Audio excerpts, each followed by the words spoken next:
Thank you very much for this easy question. Well, first let me tell you thank you for this very impressive conference, and the subject is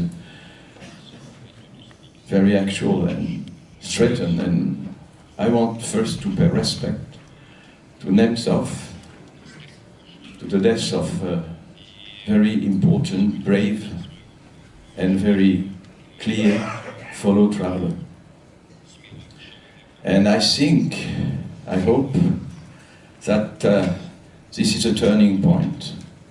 To assassinate such a man, facing the Kremlin wall,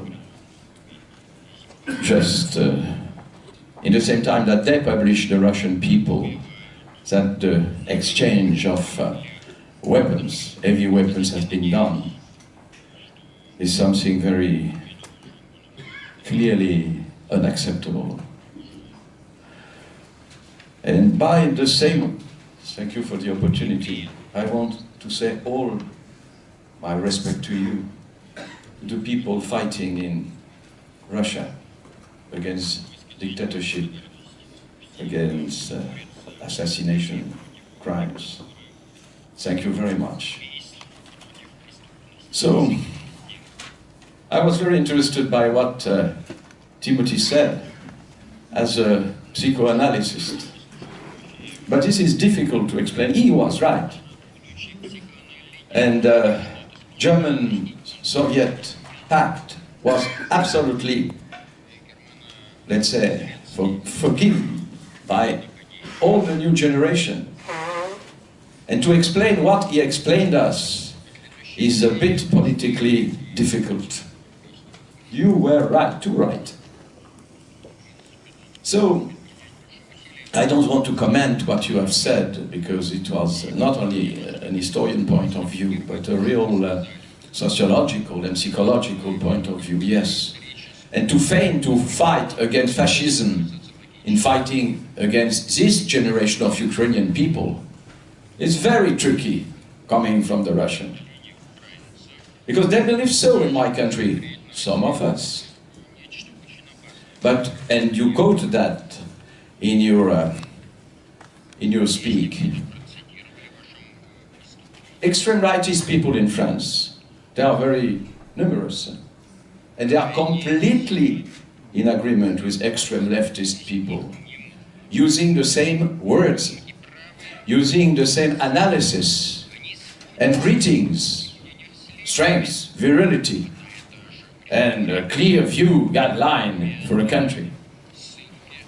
And remember what we have said in the years back. We set up European Union to get peace on this continent, to get peace on the earth, to defend peace. And look now, 60 years after, we are coming back to the same situation. Not the same situation, this is not the same historical and economical situation, but the feeling of the people is the same. Nationalism, to fight against Europe.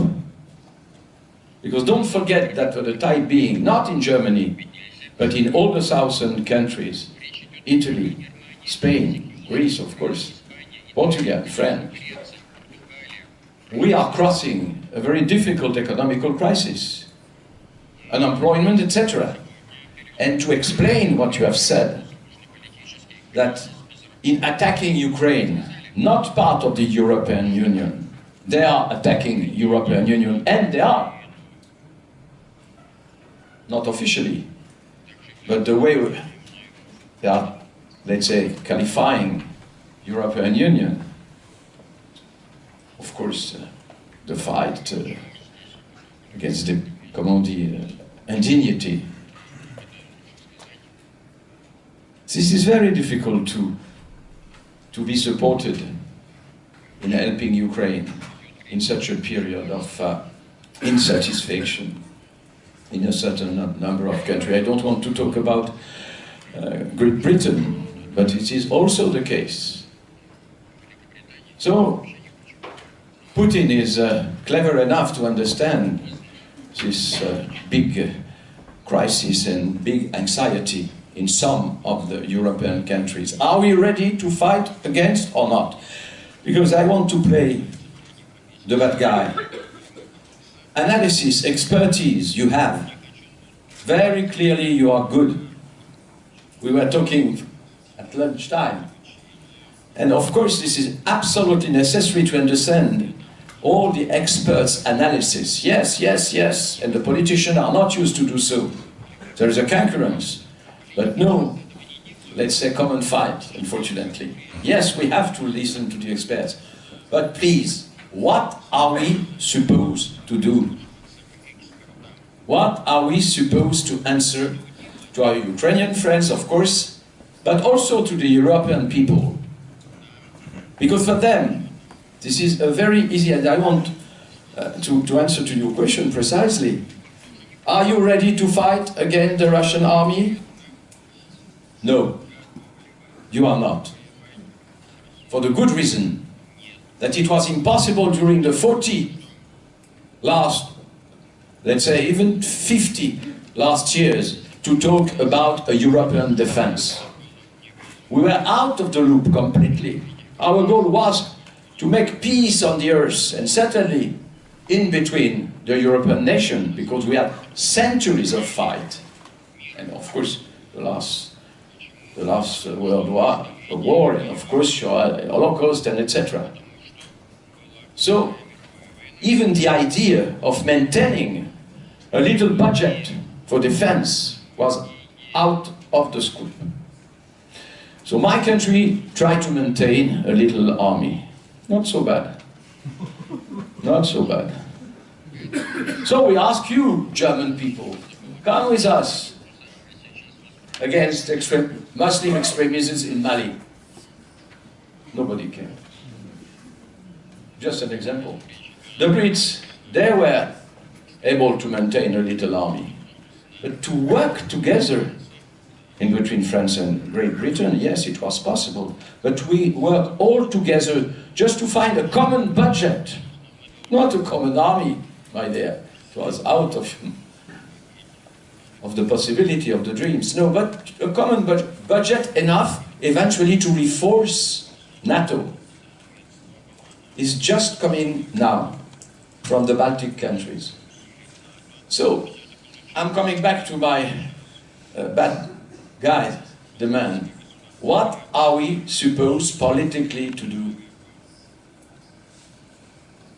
I have a little answer, a bit humanitarian. We have to help our Ukrainian friends to go there, to visit them, to stop, the propaganda. I have been several times in Maidan. It was not a fascist place where the extreme rightists were playing and attacking the police, not at all. It was very deep, the roots of the indignation. In the same time, they were talking to the population, they were asking for reforms, they were trying to fight against corruption. This was a deep movement. Not enough, okay, not enough, it's always not enough. But it was not at all, and sorry to say so, but the pictures you projected us were only pictures of war and fight. It was not the case. Maidan was a little place like my hand, and all around you were able to talk to the people, and they were trusting in a real, let's say, reward, let's say, a sort of new life was coming for them. Of course it takes time, a generation usually. So, thank you, there is one man who came from Maidan. Thank you very much. So, what are the politicians supposed to do? We were very proud, honestly, when Madame Angela Merkel and François Hollande went there. It was not enough, of course it was not enough, but it was something. And it was something in the name of Europe. Not enough, not enough, not enough. And I don't want to criticize the document of Minsk too, but it is easy to criticize. It was also the victory of Putin, in a way. But we took that as some reaction against barbarity. So now, not only we have to talk to the people, but as you said, the green people visiting Russia, this is very good.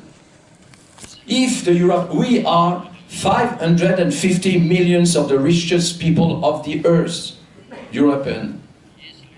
Easy to visit, to go and talk to the people, etc., to do something, and of course, to help the economy, to find the ways to offer a new picture of Ukraine, to prove to the Russian people that there is a new life, a democratic life, different from Russia, as a sort of, let's say, vitrine, how do you call that, a show, if you will.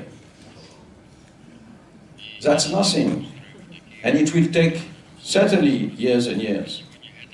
But the rest is a very risky military project. And nobody, even the American, even NATO, are for the time being ready to do so. So let's imagine an approach, a sort of friendly approach, if it is possible to use the word friendly, I'm sorry, after the assassination 2 days ago. But the rest is expertise, good expertise, and very good expertise. Thank you.